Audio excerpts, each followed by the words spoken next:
eridi, kum oldu. Tarihe attığımız kayıttı, lüzum oldu. Dünənin həqiqəti bugün ters yozum oldu. Niye de yozulmasın, axı dünya fırlanır. Çok ovlaqlar içinde çok ovları ovladım. Aşıp daşan arzumu mən artıq cilovladım. Mən atamı ötmüşəm, məni ötür övladım. Bu belə də olmalı, axı dünya fırlanır. Dünən düz sandığı bugün eğri sanıram. Bəzən olur özümdən özüm oğurlanıram.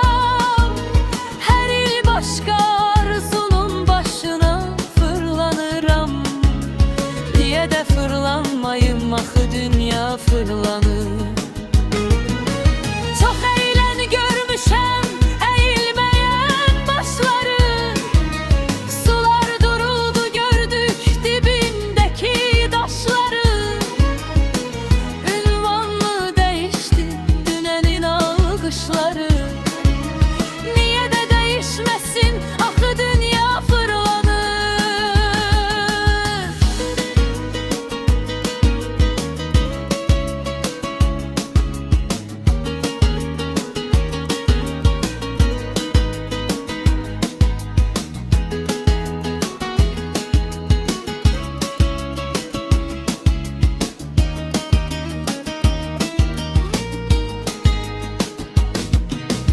Necə dönür bu dövran, necə dönür bu gərdiş. Tazıların üstüne dovşanlar da gülermiş. Dünya bina olandan her şey değişilermiş. Değişmesin neylesin, axı dünya fırlanır. Ebedini dünyada mən ebedi sanmadım. Bir ateşe tutuştum, min ateşe yanmadım. Bütler geldi ve gitti, birine inanmadım. Niye inanmalıyam, axı dünya fırlanır. Fırlandıkça bu dünya yoktan önüp var olur. Kuruyan çeşmelerden sular yine can olur. Bu dünyanın xeyri de şəri de tekrar olur. Niye tekrar olmasın, axı dünya fırlanır.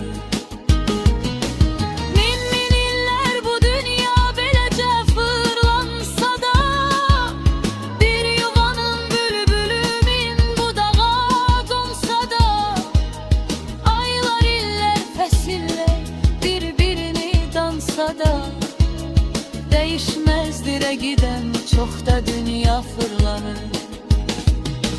Ne kadar isteyirse min o kadar fırlanar. Karşıma gah şər çıxar, gah xeyir dığırlanar. Çərşi fələ istəyir, lap dolana tərsinə. Əqidəmi heç nəyə dəyişmərəm mən yenə.